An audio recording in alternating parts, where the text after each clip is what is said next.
Nshuti bakunzi ba Radio Maria Rwanda mwongeye kwirirwa murakaza neza mu kiganiro cyateguwe na Caritas ya Diocese Gatolika ya Byumba kigamije kugaragaza ibikorwa by'urukundo n'impuhwe bikorwa mu gufasha abatishoboye no kongera icyizere cy'ubuzima. Uyu munsi turagaruka ku ruhare rwa Caritas ya Byumba mu gufasha abagororwa bari mu magororero ndetse n'abamaze gusubira mu buzima busanzwe.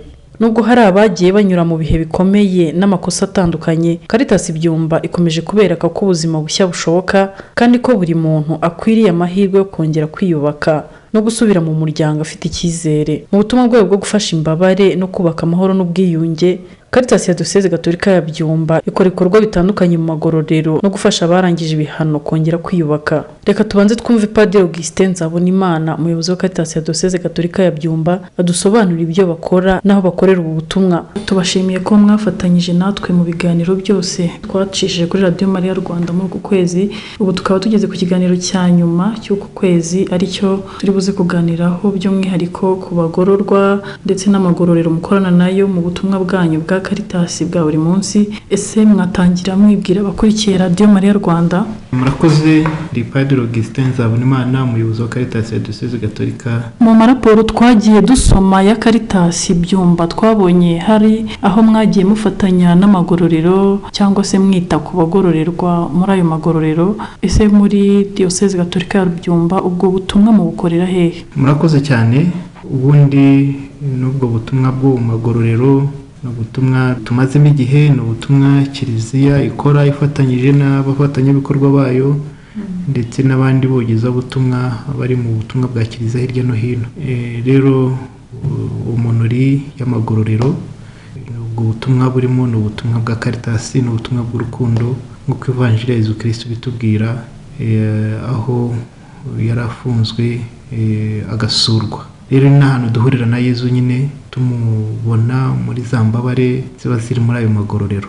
Ubutumwa rero tubukorera mu magororero ari muri Diocese yacu ya Byumba, amagororero abiri, igororero rya Gicumbi ndetse n'igororero ry'abana rya Nyagatare. Ariko tukarenga n'imbibi tukajya kureba n'abakristo bacu babagororerwa hirya no hino, cyane cyane mu igororero naryo riri hafi yacu, igororero rya Musanze. Aho hose rero tuhakorera ubutumwa, tukaba tuhakorera ibikorwa bitandukanye birimo kubasura dufatanyije n'urwego rw'igihugu rushinzwe igorora RCS, hanyuma tugafatanya n'izindi nzego dukorana kugira ngo ubutumwa dukora bubashe kugera kuri abo bagororerwa hirya no hino magorora ari muri Diocese yacu n'abava muri Diocese bakajya kugororerwa ahandi. By'umwihariko tugendeye kuri buri gororero naho riherereye, mwatubwira ibikorwa mugenda muhakorera? Murakoze. Ndahera ku magororero ari iwacu, igororero rya Gicumbi ndetse n'igororero rya Nyagatare.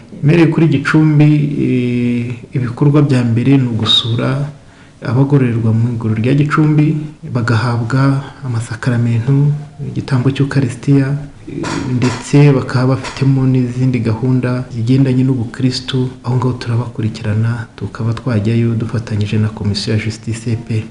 Tukabagenera kandi n'ibindi bikorwa. Iminsi ishize twakoranaga ku mushinga wo kubafasha kwitegura gusohoka, kugira ngo abagiye gusohoka, bagiye gutaha, babe barize imyuga, babe barateguwe, nibataha bakagera muri communauté basuye mu muryango bazabashe kubana nabo basanze. ibyo bikorwa rero harimo ibikorwa byo kwiga imyuga ndetse no kubafasha mu buryo bw'imyumvire, imitekerereze, kugira ngo bagire ibitekerezo bizima. Tukabikora ku bufatanye n'urwego rw'igihugu rushinzwe amagororero RCS.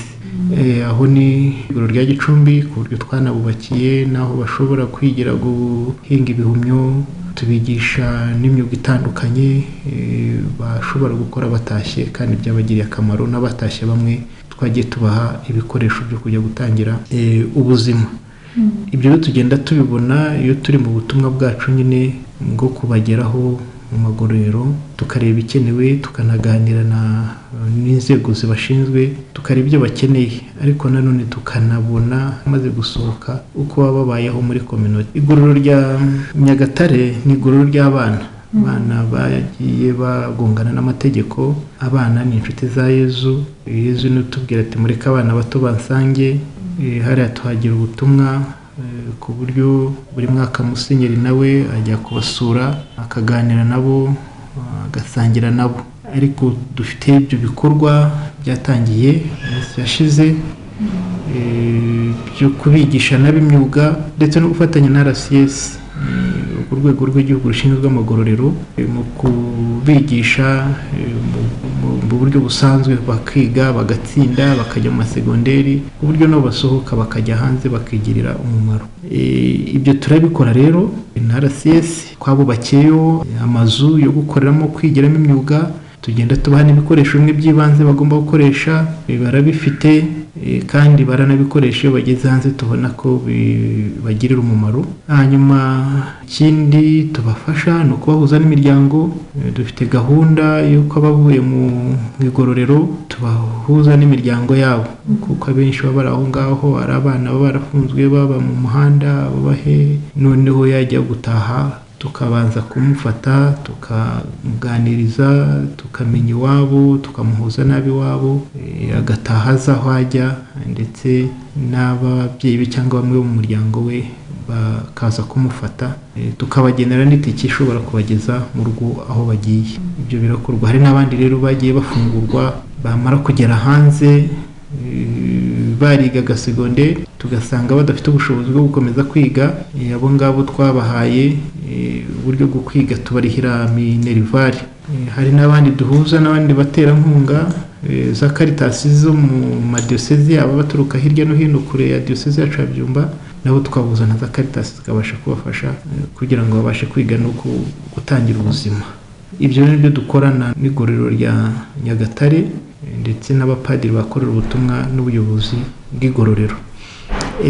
Ahandi rero twakoreye ibikorwa bitandukanye ni igororero rya Musanze muri diyosezi gatolika ya Ruhengeri, dufatanyije na Caritas ya Ruhengeri. Birumvikana naho twagiye tubakorera ibikorwa bitandukanye byo kwigisha imyuga abagororerwa muri ayo magororero, cyane cyane abagore birumvikana n'abagabo bagendaga babyungukiramo.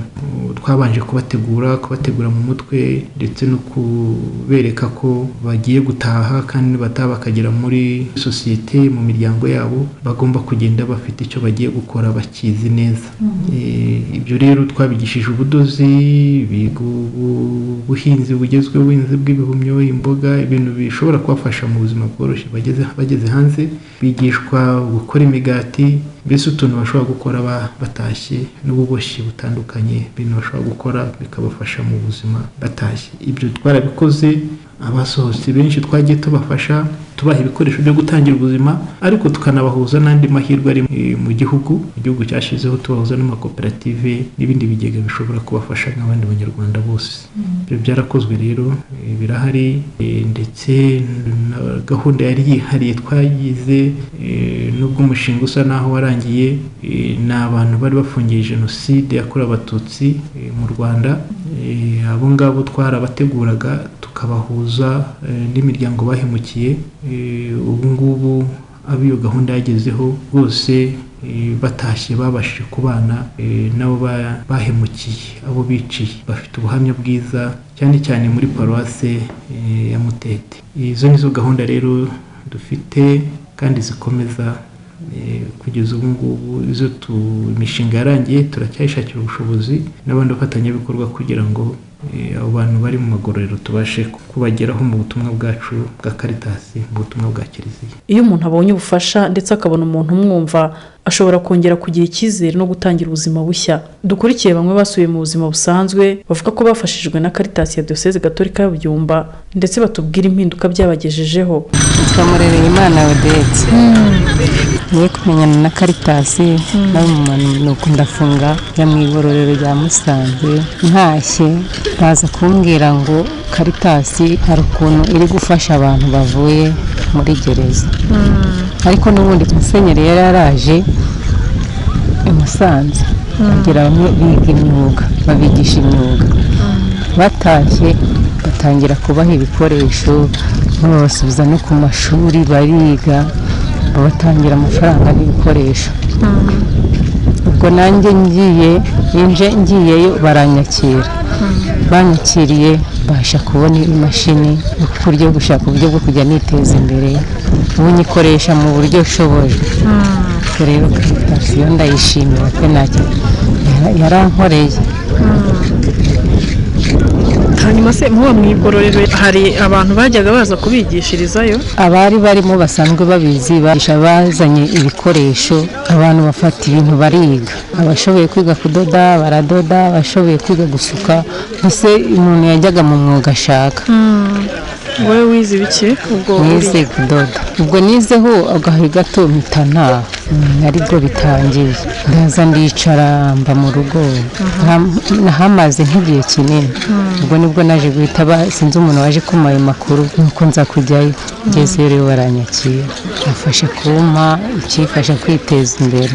Wari umaze igihe kingana iki mu igororero? Nari maze mu mwaka. Hanyuma se bwo uvuyeyo ukoresheje iyo mashini, uba ubona hari aho byakuvanye, hari n'aho byakugejeje? Hari aho byamvanye, hari aho byangejeje. Gute? Kuko mbasha, iyo nabonye nk'akazi mbasha kubona nk'icyo nakifashisha, umwenda nkaba nawubona. Nangeye umwenda kuwugura yandi natangaga njya kudodesha, nkawidodera. Iyo myenda y'abana iyo ku ishuri najyanaga kudodesha ahandi nkayibakorera. Ubwo rero nabyo ni uburyo bimfashamo, nkabona bifasha. Ni uko bagira ikindi kintu batwongera nk'indi nkunga, tukabasha kubona ubushobozi ndetse bufata umuntu akabasha gukora. Ubushobozi bundi bwakora nk'iyo mashini ifite ubundi bushobozi, nabasha nko gukora nk'agashinga, nkaba nagira ikindi nakora nkajya nacuruza kandi ndimo no kudoda, cyangwa se nkashaka nkagura nk'iyo myenda nkayimanikaho imashini iri, bituma abakiriye baza, nabasha kubona abakiriya. Nta bindi bintu babigisha ku masomero, utazi gusoma no kwandika bakiga, yewe tukabasha no ko tubona dusohoka tukajya gusenga. Uko baje kubitangizamo ndi gusa nk'uri gusoza impano byanjye. Nta bantu waba uzi se bize kuri ayo masomo batashye nyuma yaho mukamuziranye? Ndabaza ariko abenshi amazina kubera ko bamwe tuba dutandukanye batari hafi yanjye, ariko ndabazi. Hanyuma rero nk'abo wabuzi bagize amahirwe yo kwigishwa kuri ayo masomo atandukanye bakaza gutaha, ubundi ubuzima bwabo bumeze bute? Nabo bafite ubuzima bwiza tubasha kubonana. Gute? Ni abantu twagiye duhura, tuba dutandukanye nk'aho hafi hano, usibye umumama umwe niwe nzi twegeranye. Mbona ubuzima bwe nta kibazo, arakora, yize ibya saro, arakora nta kibazo. Ndetse kuko banaje mu mwanya wa mbere, babashije kubona ibyangombwa byose, bagiye bajya no mu mahugurwa. Ubwo babifashijwemo nande? Bafashijwemo na Caritas.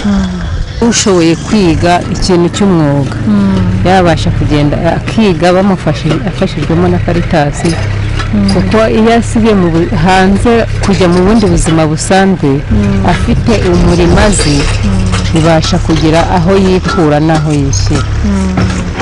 Njye nitwa Niyonizeye Eric. Hanyuma Niyonizeye, aka kazi wakajemo amaze mu kwezi. Ni akazi kameze gute? Ni akazi turi gukora n'Abashinwa mu muhanda.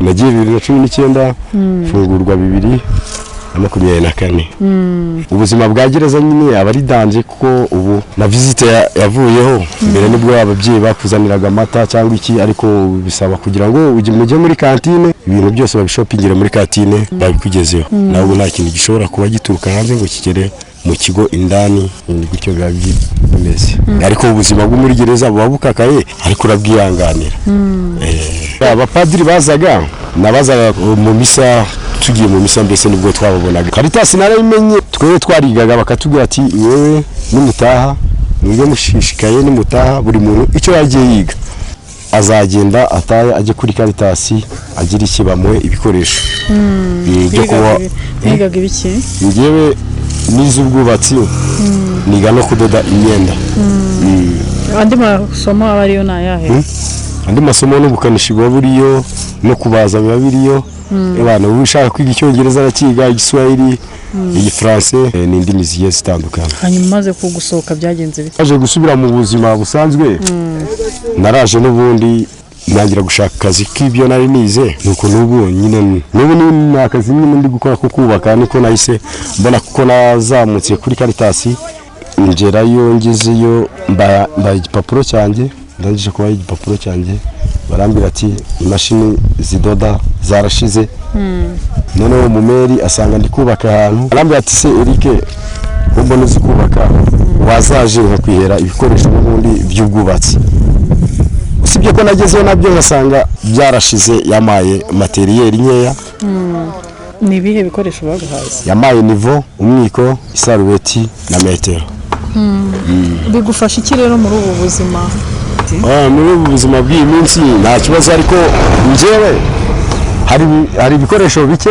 mba ndimo ndabura nk'ubu na nyundo y'amabuye mfite iyi mba ndi gukoresha n'iy'umushinwa mba nayimutiriye ariko buriya njye naramubwira ati ibikoresho by'ubwubatsi harimo inyundo y'amabuye inyundo y'imisumari just ekeri yo ntabwo ari ngombwa ekeri kuko n'ikibiriti gikora keri ntaribi hanyuma nyine biragufasha mu buzima biramfasha nta kibazo bigatuma ntigunga nyine nawe naje hano bankubisa ku kazi nkagakora banumva ntaribi mu kazi mbona nta kibazo mfite kuko ubwo nabonye wajyana umuyobozi wabo hari imbere nakubonye uri kubigisha utuntu twinshi nuko umuyobozi yaransizeho ariko mbira ngo ngende mbereka ibyo bagombye gukora n'ubundi kuko ari byo nawe twahasetinganye hariya arimo arambwira ati wowe kuva twarasetinganye niwe ugombye kugenda bereka ibipimo muri rusange se ni nk'iki wumva wabwira abantu cyane cyane mu gukora iyi mirimo cyane cyane nanone ku muntu uvuye mu kugororwa hari igihe aba yigunze rimwe na rimwe yiyanze yes iteka n'iteka no muri gereza indani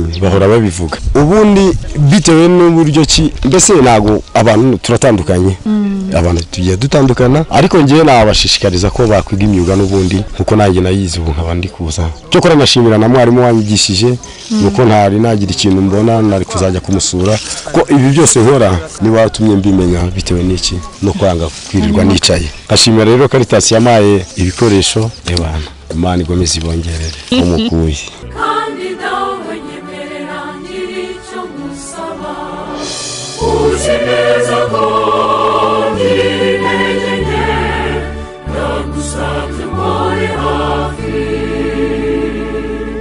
kuko nzi neza ko igihe turi kumwe ntacyanangaranya ukinguriye umutima wanjye aba ari wowe uturamo nakira nawe naje nawe nakira uko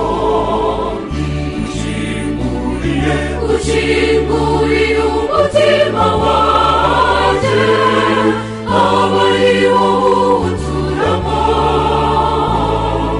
nakira nawe naje nawe nakira uko none rero dawe ngenzi neza ko kuri muwe nyinshi none ndagusabye umfashe kubitara rimurikira bose kandi umfashe ubu umuntu wiza Caritas ya Byumba ntigarukira mu kubaba hafi gusa, ahubwo ibafasha kongera kwiyubaka mu mibereho yabo ya buri munsi, kubahuza n'amahirwe ahari, cyane cyane abafite ubushake bwo gukora ariko ntibagire igishoro. Ibi bibafasha kongera kwigirira icyizere no kwiteza imbere mu buryo burambye. Hari bamwe basohoka mu magororero bafite umutima wo gukora bitewe n'ibyo mwabigishije, ariko bakabura ubushobozi bw'igishoro cyangwa se icyabafasha kugira ngo binjire mu bikorwa bitandukanye. Iyo baje babagana mu bigenza gute? Murakoze. Turahamagarwa kenshi, abasohotse iyo bageze hanze bahita baduhamagara badusaba ubushobozi dufite n'ubwo guhuza abana nyine n'imiryango yabo, ariko ubwo gutanga ibikoresho byo gutangira ubuzima ntabwo tubufite. Ariko icyo tubafasha nk'abo ngabo ni ukubahuza n'amahirwe yandi ahari mu gihugu. Arahari, hari ibigo bifasha abagore, ibyo turabibereka, tukabahuza n'inzego z'abagore mu turere iwabo kugera ku mirenge. Abagore tukabafasha. Urubyiruko, hari ibigo bifasha urubyiruko mu iterambere, mu mishinga yabo y'iterambere. Abajene nabo rero tugerageza kubahuza n'ibyo bigo, tukabahuza n'andi matsinda bitewe n'ibyo bashoboye gukora. Natwe hari indi mishinga dufite yo guteza imbere cyane cyane urubyiruko. Iyo batugezeho rero tubahuza n'abo bakozi bacu, abafatanyabikorwa bacu, abakorerabushake bacu, kugira ngo babashe kubafasha gutegura no gukora udushinga duto dushobora kubafasha mu minsi iri imbere.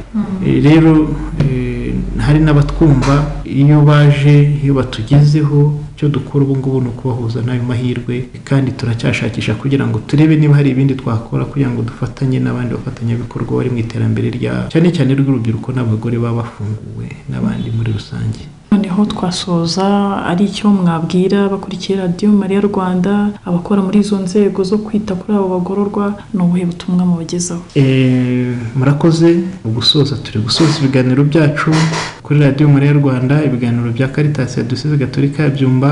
Turashimira Radio Mariya Rwanda yaduhaye umwanya wo gusangiza abayikurikira ibyo dukora, ariko by'umwihariko tukaba twarabibasangije muri ukwezi kwahariwe Bikira Mariya. Twizera ko umubyeyi Bikira Mariya yagendanye natwe kandi yagendanye nabo, kandi icyo atubwiye tukamutega amatwi, icyo umwana we Yezu Kristo atubwiye tukagikora. Rero icyo nababwira, tugomba kumenya ko ibigendanye no kugorora ni umurimo w'igihugu n'abafatanyabikorwa bacu, bizahoraho nabyo, kuko hari abantu ntihabura uruntu, ntihabura n'ibicumuro. Ubwo rero ubutumwa bwacu ni ukwegera abo bantu, ntitubacire urubanza, kuko urubanza n'Imana iruca, ubwo twe tukabereka urukundo kugira ngo babashe guhinduka biturutse ku rukundo tubakunda, urukundo rw'Imana. Rero nkabasaba abateze amatwi Radio Mariya Rwanda, rwose ubutumwa kubwitaho, kuko bari abantu bari mu magororero baradukeneye igihe cyose. Nkanashimira amatsinda y'abakristo hirya no hino mu maparuwase bakora ubutumwa mu magororero, bakusanya inkunga, bagakusanya imyenda, bagakusanya n'ibiribwa n'ibindi bikenewe, hanyuma bakatumenyesha, tukaganira n'amagororero, bakajya gusura abagororwa. Abo turabashimira cyane, ndetse n'abapadiri bakorana nabo bafasha abakristo muri ubwo butumwa. Rero nkabasaba ko n'ubuyobozi bw'amagororero, ubuyobozi bwa RCS turabushimira cyane, dukorana neza, dufitanye ubufatanye bumaze igihe kirekire kandi bugenda neza. Iyo abantu mufatanya, mugasurana, mukaganira ku bufatanye, byose bigenda neza. Rero tukaba tubashimira cyane, tubashimira ubufatanye dufite, kandi ko tuzakomeza kubuha agaciro. Nshuti bavandimwe bakunzi ba Radio Mariya Rwanda, nk'uko twabyumvise, buri muntu ashobora kongera kubaho neza igihe abonye amahirwe n'ukuboko kumufasha guhaguruka. Caritas ya Diyoseze Gatolika ya Byumba ikomeje kuba hafi ab'intege nkeya, ifasha abagororwa n'abasubiye mu buzima busanzwe kugira ngo bongere biyubake, ndetse babe abanyamuryango b'ingirakamaro muri sosiyete. Ni ubutumwa busaba kwakira, gufasha no guha amahirwe abantu bashaka guhindura ubuzima bwabo.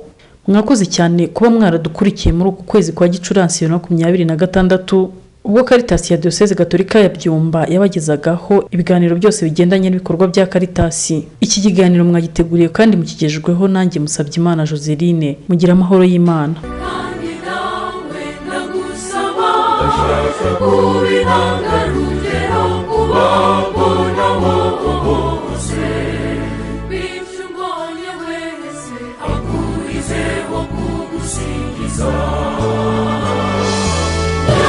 Yarosani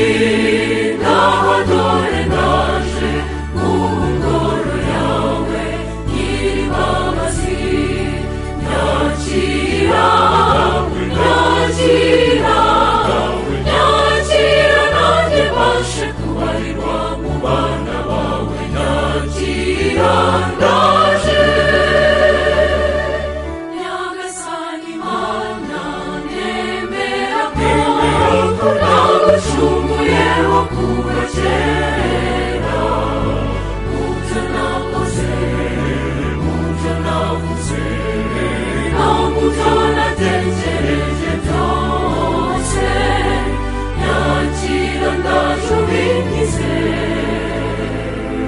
nizeye impuhwe zawe nizeye impuhwe zawe nizeye impuhwe zawe zigisagirane ndagusabye umpinduremo ikiremwa gishya mana yanjye nagira wowe kandi nawe nyemerera ngira icyo musaba uzi neza ko